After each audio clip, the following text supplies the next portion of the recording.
धुंध के मौसम को देखते हुए शिक्षा विभाग ने सरकारी स्कूलों में छुट्टियों की घोषणा कर दी है। आगामी 1 जनवरी से 15 जनवरी तक स्कूलों में शीतकालीन अवकाश रहेगा।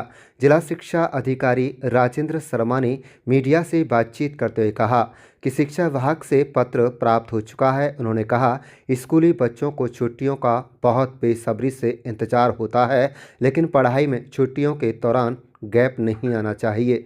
बच्चों को घर पर भी पढ़ाई जारी रखनी चाहिए। उन्होंने कहा कि आजकल डिजिटल युग का ज़माना है।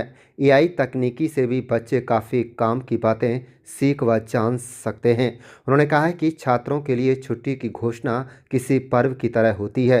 उन्होंने इसका बहुत बेसब्री से इंतज़ार होता है, लेकिन पढ़ाई भी उतनी ज़रूरी है। उन्होंने कहा कि छात्र समय सारणी बना लें, सुबह दोपहर शाम या देर रात कौन से विषय की पढ़ाई करनी है और अपनी पढ़ाई जारी रख सकते हैं। डिजिटल तकनीकी से भी काफ़ी कुछ घर बैठे छात्र सीख सकते हैं। उन्होंने कहा कि हर वर्ष की तरह इस वर्ष भी स्कूलों की छुट्टियां की गई हैं।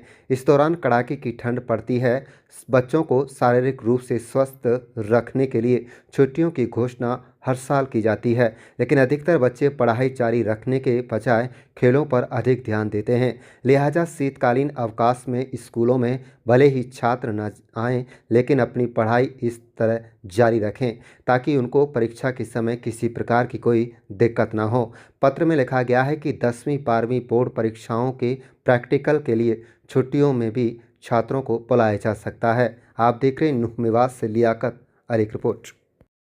कब से कब तक ये अवकाश रहेगा और इस दौरान बच्चों से आप क्या अपील करना चाहेंगे? सर्वप्रथम तो मैं आपके चैनल का धन्यवाद करता हूँ कि आपने एक ऐसे विषय को उठाया जो छात्र हित के लिए है, क्योंकि छात्र ही हमारा राष्ट्र का भविष्य है और उनके बारे में चिंतन करना आप और हमारा एक अमूल दायित्व कर्तव्य बनता है, जिसको आपने निभाया।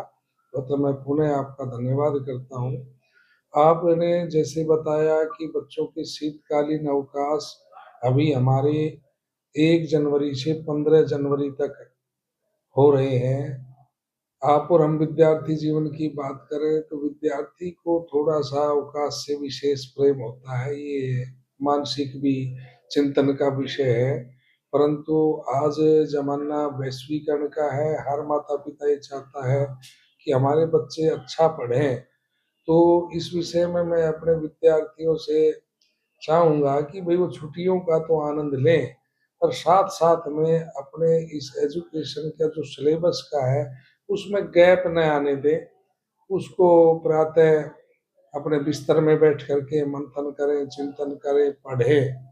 और एक आज नई चीज़ आ गई है एआई, मैं सोच रहा हूँ कि उसका भी बच्चे प्रयोग करें, सदुपयोग करें। उसमें अपने सिलेबस से संबंधित कोई भी बात बच्चा यदि एआई के माध्यम से जानना चाहता है, तो उसके लिए बड़ी आसानी से सुलभ हो सकता है। जब हम पढ़ते थे तो उस समय इस प्रकार की व्यवस्था के लिए हमें अपने गुरुजन को या आस-पास ढूँढना पड़ता था। परंतु आज जो डिजिटल इंडिया है, इससे हमें इतना ज़्यादा लाभ मिल गया है कि बच्चा अपने क्वेश्चन को एआई पे डाल के उसका आंसर ले सकता है, 2 बार देख सकता है, 3 बार देख सकता है।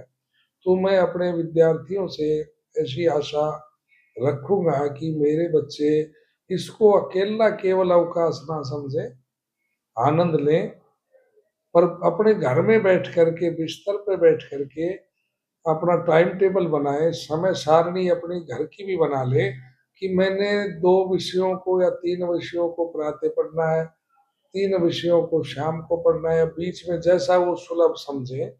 काफ़ी बच्चे देरी से उठने की उनको आदत है, पर मैं विद्यार्थी जीवन की, क्योंकि काफ़ी चिंतन का विषय, कई बच्चे देर तक पढ़ते हैं और कई बच्चे early to bed early to rise उसके अनुसार होता है, तो वो एक स्वच्छंद हैं, उनको पूरी छूट है कि अपनी इन छुट्टियों का वो पूरा लाभ लें और अच्छा पढ़ें।